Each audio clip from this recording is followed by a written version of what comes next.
Hey there everybody, it's Jeremy Clayton with Padre Escapes. I just wanted to reach out to you all, give you an update on the short-term rental ordinance coming out from the city. We sent something out about a month ago and just want to update you since that March 15th deadline is just a few days away. Okay, let's take a look here at phase one of the registration ordinance. So this is going into place, as we mentioned before, on March 15th for North Padre Island and Flower Bluff. The remainder of the city will go into effect this summer, July 11th. It's supposed to set up standards that every property should abide by as far as safety and meeting city ordinances.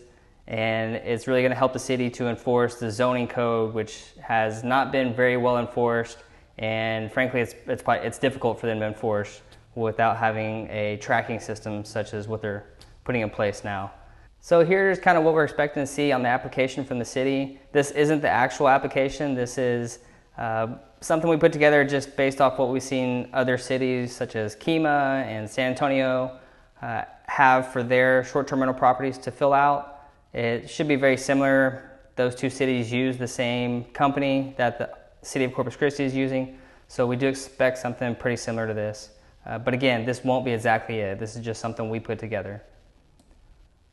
Basic information such as where the property is located, the owner's information, our information as the management company, the 24-hour contact, that just general information on the property and the contacts for the property.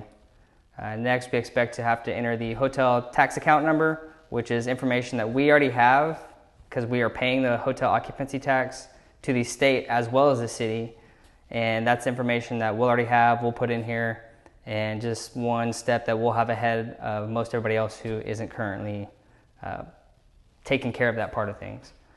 They want to make sure that you're meeting all the requirements that they have set out in the new ordinance. Designated operator, you're able to reach them 24 hours. Working smoke detectors, that those are all meeting current city codes, and as well as a specific type of a fire extinguisher that they want us to have. We will have quite a few properties that we have to get the fire extinguisher upgraded in. That is something that we've already started getting taken care of. We have some on order.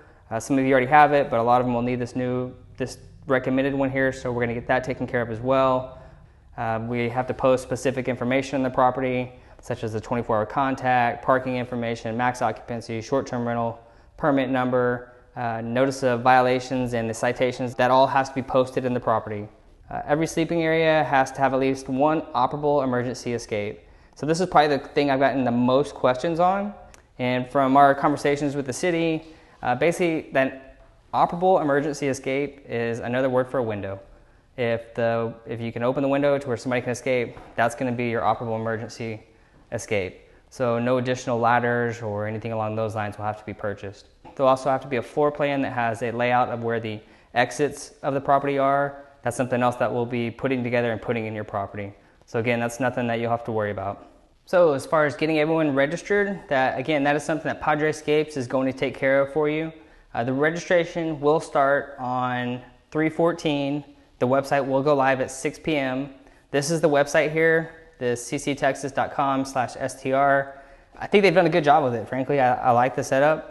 They have a map on there where you can see where you fall in the zoning for the city.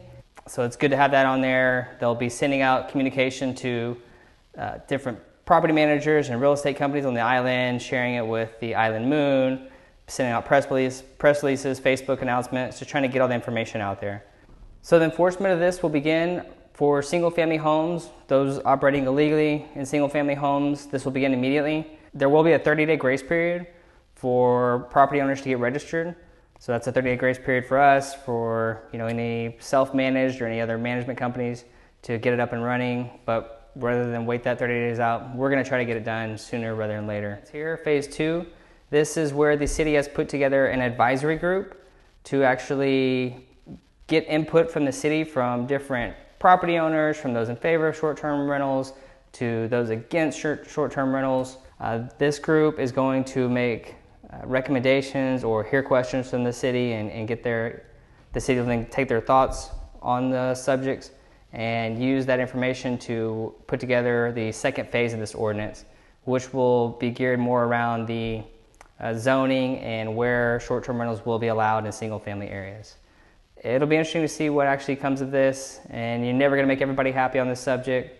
So it's definitely a tough one. We'll see what comes of it, and we'll keep you up to date on things. So just again, we'll be taking care of this for all the Padre Escapes owners, and you don't have to worry about any kind of registering or getting with the city on anything. We're going to take care of everything for you. The $50 annual fee will be on your monthly statement. If you have to get a new fire extinguisher, the charge for that will be on your monthly statement. Carbon monoxide detector is the other thing. And if you have any other questions on this, please let us know. We're happy to help in any way we can. Give us a call, shoot us an email. We're here to answer those questions for you. Thanks.